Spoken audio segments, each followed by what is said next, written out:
yfirborðsflatarmálið að þá þurfum við náttúrulega að skipta þessu aftur í tvennt. Það annars vegar ferstrendingur eða sem að er rauninni pappakassi ekki með loki. Þannig að við erum með botnin sem er 18x16, við erum með 2 hliðar fram og aftur sem er 18x10 og svo erum við með 2 hliðar sem eru 10x16.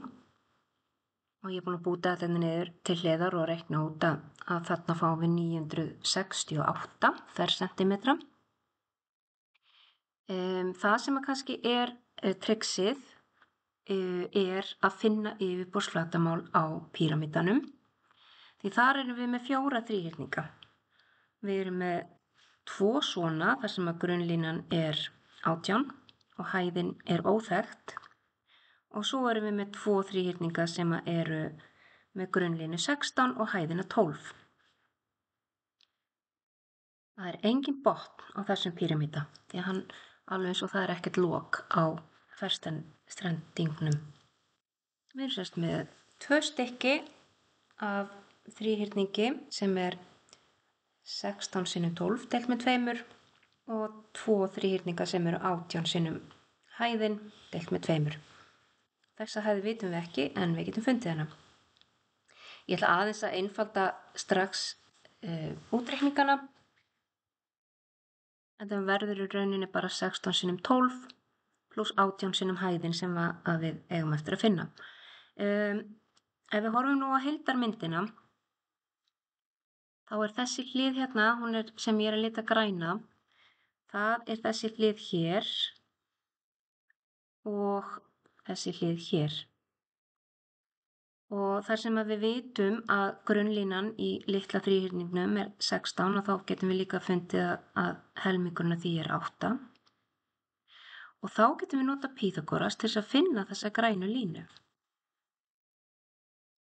Og við vitum að í hinum þríhyrningnum að þá er grunnlínan 18, þannig helmingurinn af því er 9. Svo ef við erum búin að finna grænu hliðina að þá getum við aftur nota Pýþagóras til þess að finna hæðina og setjum þá þessa tölu inn hér í útreikningana og kannski er þetta nóg og þá bara ýtið þið á pásu og klárið dæmið sjálf. En ég ætla að byrja því núna með Pýþagóras að finna grænu línuna í þessum þríhyrningi hér. Ég veit báðar skammhliðarnar. Þannig að köllum hana bara C. Að C í öðru er þá 8 í öðru pluss 12 í öðru. Ok. C í öðru er 208. Ég ætla ekki að taka kvadratrótina af þessari tölu. Ég gæti gert það en að því að ég er í rauninni aftur að fara að nota Pýþagóras, þá er bara allt í lagi að hafa þetta svona heila tölu.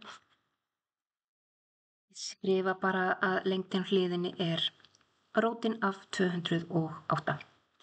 Og núna er ég búin að teikna upp þennan hérna þríhyrning og ég veit sem sagt að það er 9 önnur skammhliðin, langhliðin er rótin af 208 og hæðin er það sem ég vil finna.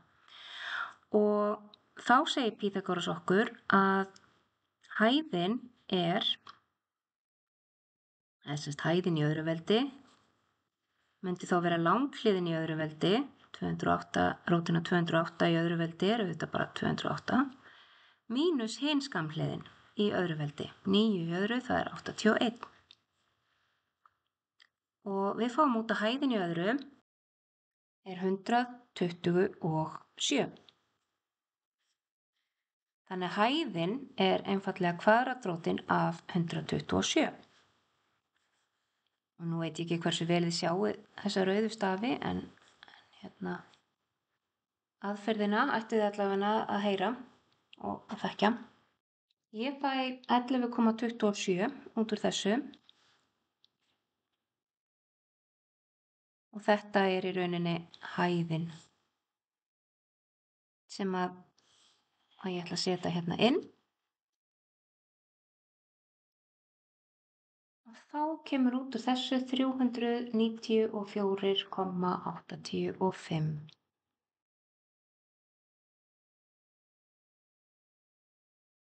Það var sem sagt Brellan í rauninni að átta sig á því að við erum með réttinda þríhyrninga og græna langhliðin sameiginleg í þeim báðum. Úps. Þetta auðvitað ekki yfirborðsflatarmál. Þetta yfirborðsflatarmál píramídans. Við þurfum að leggja saman yfirborðsflatarmál ferstrendingsins, get ekki sagt þetta orð, ferstrendingsins sem var 968 og síðan yfirborðsflatarmál píramídans sem var 394,85 og þá fáum við út yfirborðsheildarflatarmál 1362,85. Munið hafa eininguna með fersentímetrar. Það getur verið gott í upphafi til þess að koma í veg fyrir svona klaufavillu að gleyma sér ef maður er búinn að reikna eitthvað flókið, að vera búinn að setja einhvers staðar, búa sér til svona ég vil fá í loka niðurstöðu yfirborð ferstrendings pluss yfirborð píramída.